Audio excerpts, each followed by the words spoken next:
Koperasi Ikatan Teluk Mewah ITM Berhad kini mencapai usianya ke-15 tahun beroperasi.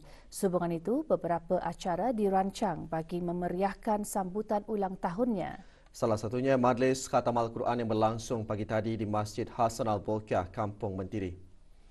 Bacaan surah Al-Fatihah dipimpin oleh Yang Berhormat Pihin Ordinal Khatib Datuk Paduka Seri Setia, Ustaz Haji Awang Badaruddin bin Pengarah Datuk Paduka Haji Awang Osman, Menteri Hal Ehwal Agama. 32 orang terdiri daripada ahli lembaga koperasi, ahli jawatankuasa ITM dan jemaah Masjid Hasan Al-Bolkiah Kampung Mentiri menyertai Majlis Khatam.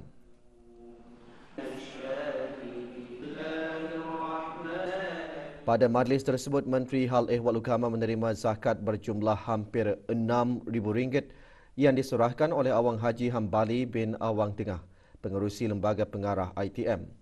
Juga diselajurkan penyerahan wakaf bagi kegunaan masjid berkenaan.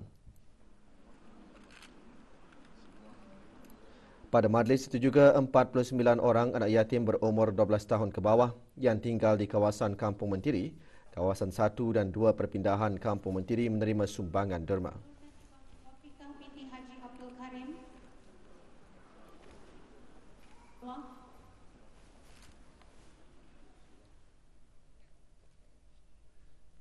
Awang Muhammad Daniel Hishamuddin bin Aming muncul sebagai juara pertandingan bintang kecil 2021 yang dianjurkan oleh Jabatan Radio Televisyen Brunei. Pertandingan kali ke-41 itu berlangsung petang tadi di Dewan Digadung, Kementerian Kebudayaan Belia dan Sukan. Seramai 10 peserta bersaing dalam pertandingan peringkat akhir pertandingan bintang kecil 2021 yang merupakan platform bagi mencungkil serta mengasah bakat kanak-kanak yang berumur antara 6 hingga 12 tahun dalam bidang nyanyian.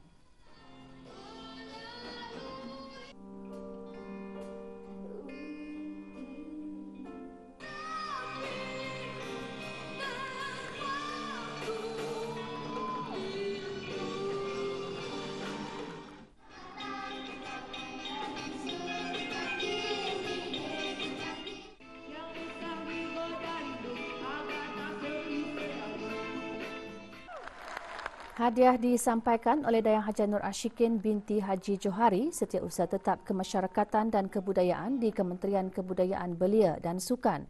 Juara menerima wang tunai sebanyak RM1,500, trofi dan sijil penyertaan. Sementara naib juara disandang oleh Awangku Muhammad Farish Adrian Al-Kushairi bin Pengiran Indrajaya dan Awang Muhammad Khairin Darwisi bin Hazman di tempat ketiga di samping memenangi persembahan terbaik.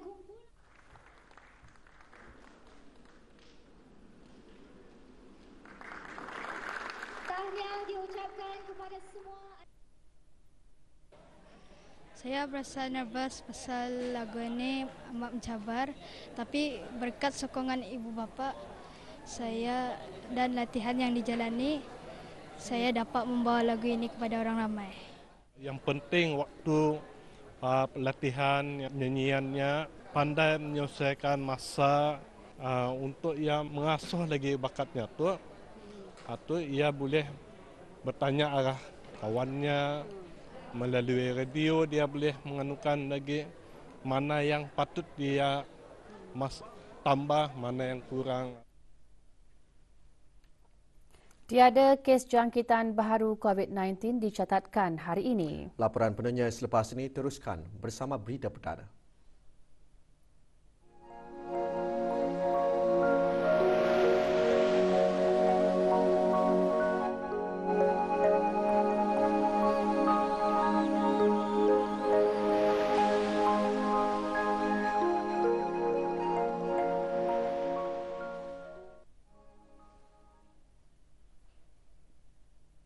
Enam kes aktif COVID-19 masih mendapatkan rawatan di Pusat Pengasingan Kebangsaan.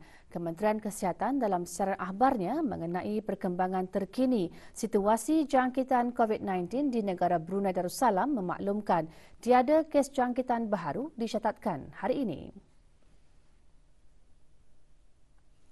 Sementara itu, jumlah keseluruhan kes 236 dengan kes sembuh 227.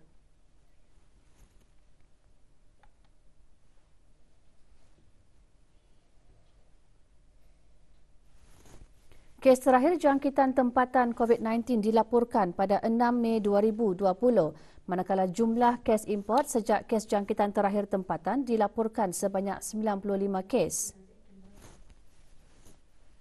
499 orang sedang menjalani pengasingan diri mandatori, 18,476 orang menamatkan pengasingan diri mandatori sejak Mac 2020.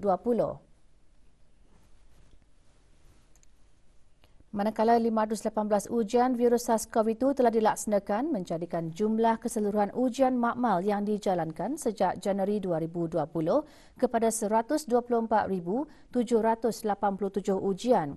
Maklumat lanjut dan perkembangan terkini layari laman sesawang Kementerian Kesihatan dan talian Kesihatan 148.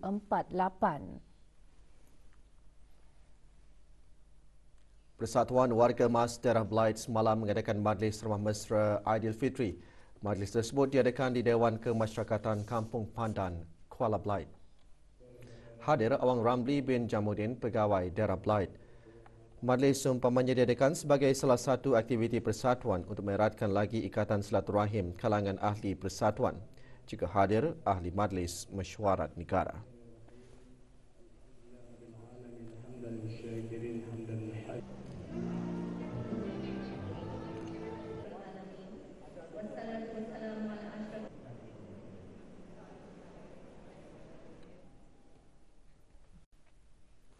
Majlis Sambutan Hari Raya Aidilfitri bersama Persatuan Orang Kurang Pendengaran Kebangsaan Brunei Darussalam OKP bertujuan untuk memberi peluang kepada ahli-ahli persatuan berkenaan untuk beramah mesra dan mengeratkan silaturahim.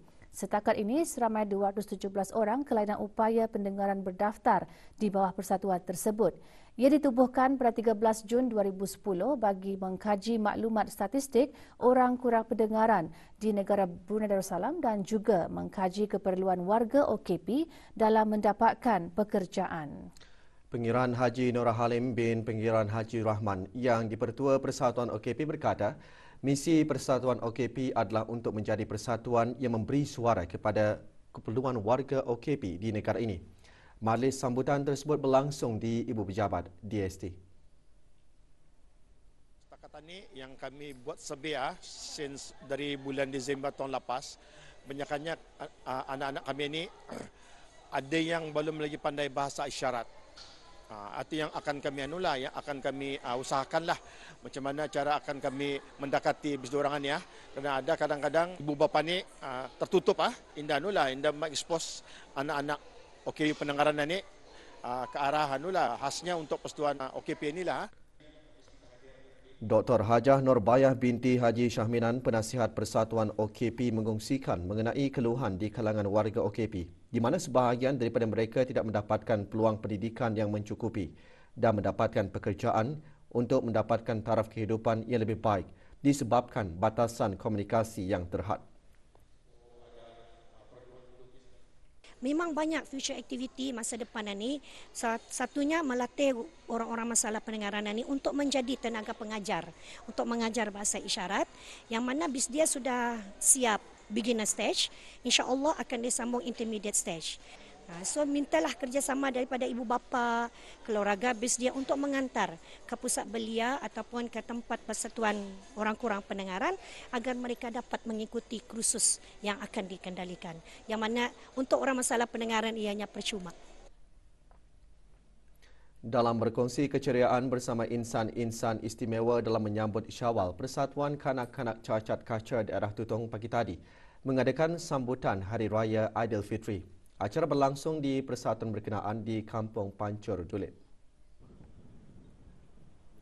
Hadir Awang Haji Abdullah Alim bin Awang Haji Osman, Pengarah Urusan Kaca.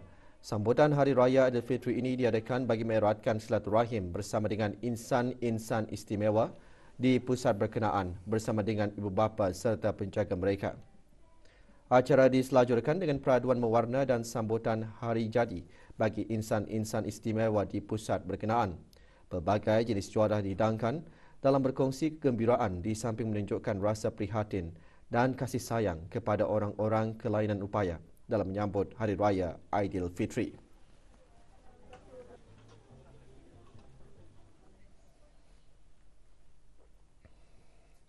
Bulan Syawal merupakan bulan di mana umat Islam masih mengekalkan rutin ibadah di bulan Ramadan sebelum ini seperti berpuasa 6, sembahyang fardu berjemaah, membaca Al-Quran dan memperbanyakkan bertahmid dan bertasbih sebagai tanda bersyukur di samping membesarkan dan memuji Allah Subhanahu wa taala.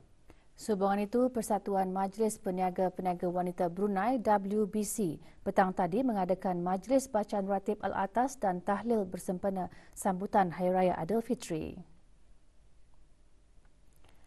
Majlis diadakan sebagai acara tahunan persatuan di samping memperolehi keberkatan dan kesyukuran menyambut Hari Raya Aidilfitri. Persatuan ditubuhkan 21 tahun lalu dengan ahli lebih 100 orang pada ketika ini.